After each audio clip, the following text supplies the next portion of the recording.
Hey guys, it's Bismoto. Just wanted to share with you guys a new bike I got. It's a clone of a Honda ct70. It's known as the Icebear Champion 125. I bought it from CajunMadDogs.com, and they're really nice people, good to work with, easy to work with. And yeah, they got me this bike probably less than a week time shipping. I did a couple mods to it already.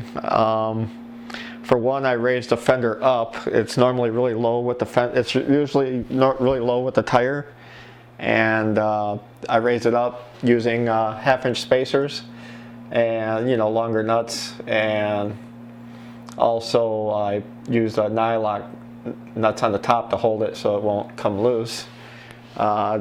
Just used the spacers, tighten it up so it dimpled the fenders a little bit so it sat a little flusher, and so now it's really tight and doesn't move anywhere. You can see I'm trying to move it and it's not going anywhere. I did that, and then I did a tail tidy, homemade kind of, just using the stuff that came with. I cut down the original fender. You stick way out here, the plastic fender, the black ones all the motorcycles come with nowadays. Cut it way back, bolted it way up in here, back here, and mounted the license plate here. Used a original black bracket and cut it down and mounted it on the rear fender and mounted it there. This is just here temporarily right now until I get my actual plates for it. Just wanted to make sure everything fit and worked out right. Use stock turn signals. The bike comes with this luggage rack, and I had it off for a while, but I think I like it better with it on. It makes it a little easier for me to move the bike, for one, and two, I would like to maybe put something on the back here for when I go riding or something, so I have somewhere to put stuff instead of having to carry it all on me all the time. So I don't know, it looks really good, and I put Honda decals on it. They're pretty easy to put on. Just copies. I don't know, I'm not too happy with these stickers though. It looks like they were printed with a really cheap printer, and the color, like the black on this, is really easy to scratch. So I'm not too happy about that, but that's, like I said, that's aftermarket. I bought that on my own. So, but yeah, those are pretty much all the changes I did, except for I put these rims and tires on it. These are 12-inch rims and tires. I'm running, let me see, Continental zippy tires on it. The front tire was supposed to be mounted the other direction. I have it running the same direction as the back tire, because these tires are universal front and back, except for the front you're supposed to have spun around. But I didn't like the way how it looked the other way, so I just mounted it just like the back one is. And if it makes a difference, maybe I'll take it off, but I highly doubt it will. It's made to go backwards like that in case it rains. It's supposed to swipe the water better, whatever, make it go away easier. But these are the stock tires right here. You can see the difference. Whole lot smaller. These are two-piece steel rims, where the new ones are one-piece aluminum, plus the hub. So I guess it'd be two-piece rim. Another mod I had to do, because I had the wide tires on this, I had to take the center stand off. It kind of sucked because I really liked the center stand it had.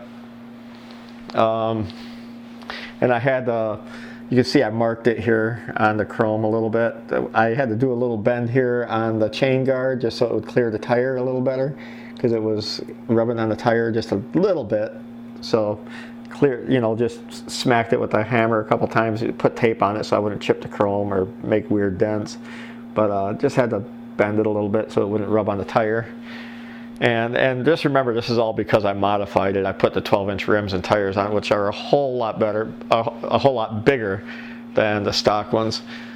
Not saying they're better. I mean, the stock ones probably would have been fine. I'm just trying to get the same gear ratio like a Honda Grom would get, because I'm trying to make this at least as fast as a stock Honda Grom, or close to it as I can. You can see with this fender, the stock fender I put on it, the one it came with, it still clears the motor. Not by much, but it clears the motor, so we should be good. Because you remember, this won't move now. with when it hits bumps like the stock one would. So it's not going to hit the motor even if I hit bumps, because that part won't move. So that's all good. This thing started up actually on the first kick. I tried starting it the first time with the kickstart, and I actually, just blew in the gas tank like they say sometimes to get it primed with gas, the carburetor, and kicked it once, fired right up, ran, idled really good. I didn't really run the bike anywhere yet because I'm outside, or I'm inside I should say, and I didn't run it very long because, like I said, I'm inside the house, so just started up, made sure it ran. Not really many other plans I have for this bike. I might change the exhaust to something a little more free-flowing, just because this exhaust has the big old catalytic converter on it. I don't know how restrictive this exhaust is, but I do know it's pretty quiet, even compared to stock CTs that I heard. So I'm imagining this one has a lot of baffling in it and a lot of back pressure. So I'm thinking I'm going to change that out to an aftermarket, maybe a low mount exhaust, seeing that I don't have the center stand anymore. Thought about changing the rear springs, but I think I'm just going to leave it alone, because I originally wanted to lower this bike, but I don't know how I could do it with these stock front forks. So I guess I'm not going to be lowering it. So, but that's okay. It'll be more rideable anyway, the way how it is. And I don't know. Might be putting a different, like a LED headlight in it, just to make it easier on the charging system. That's just, like I said, it's just something to make it so it charges a little easier, and the charging system won't have to work so much. I had a little issue with the front brake. I'm working on that with Alan, so he's taking care of me pretty good, so I'm not too worried about it. Like I said, Cajun Mad Dogs is probably the best place to go. You have actual, what would you call it, dealer support, where a lot of places you buy from, they'd be like, tough luck, or they'd be like, okay, well, you got to buy the part, and who knows how much that would be. So, but other than that, everything on this thing works really good. I mean, the quality is pretty nice. I like how they finish things, like how they put a nice cap on here to make it look really nice, how they built that. The kickstart's really nice. I believe this is actually a Lifeline or whatever the hell it's called motor. I would like to see if I could put a 140 big bore kit on it, but I have no idea. If anybody could tell by looking at it, by the size of the cylinder, I don't know. They're telling me that there's only a certain size cylinder where you could put the big bore kit on. I don't know if this is it or not. I believe this one measures a little over 3 inches, I think it is. From the base to the top of the cylinder. So, and I'm not sure what carburetor this is. Everybody says run Mikuni 26 millimeter, I guess they say to run them.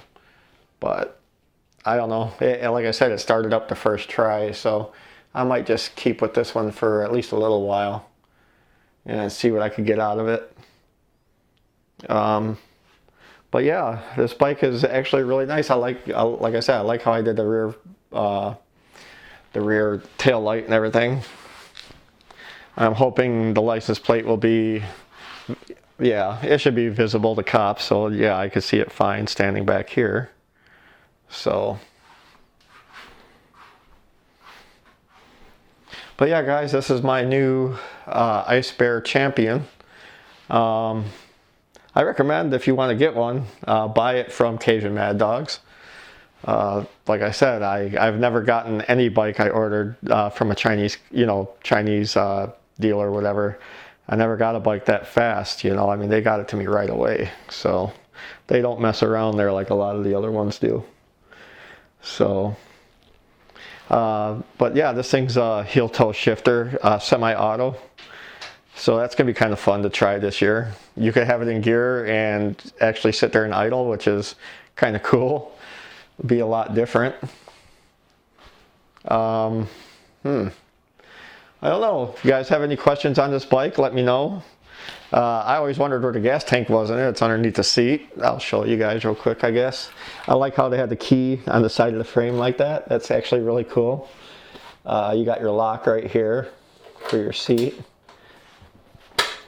And let me see. Hold on a second, guys. Bear with me. There we go. Yeah, there's your gas tank. Right there.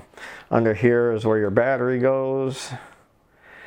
You can see how I mounted the tail light here by cutting down the original plastic. I had to cut it like this, how I got it, so I could fit the rear rack on. Under here is actually some tools, which I would have never known if I wouldn't. I don't know. I don't see very good, especially with black, so I probably would have never noticed it, except I heard the tools rattling in there, and I was like, what the hell's that? And there's tools in there. You just lift this up somehow, like this, and your tools come out. There's a little rubber strap there that holds them up in there. So I got them out right now, though. I'm gonna probably put them back in today or tomorrow or whatever. The bottom of the seat is plastic, where the older ones were metal. So this is actually good because you won't have to worry about the rust like you would with the metal ones. Because I know the original metal pans would rust like crazy. But yep, this is the Icebear Champion 125. Bought it from Cajun Mad Dogs. Like I said, I highly recommend them. You guys got any questions or any input on how I can modify the motor, if it will take the big bore kit like I'm hoping it will, let me know. And if you know a way to lower these kind of forks, let me know on that too, because I would really like to try it, but no big deal if I don't, because actually the more I look at it, I kind of like it like this. So, all right. Well, I'm going to let you guys go, and I will see you in the next video. I'll talk to you later. Bye.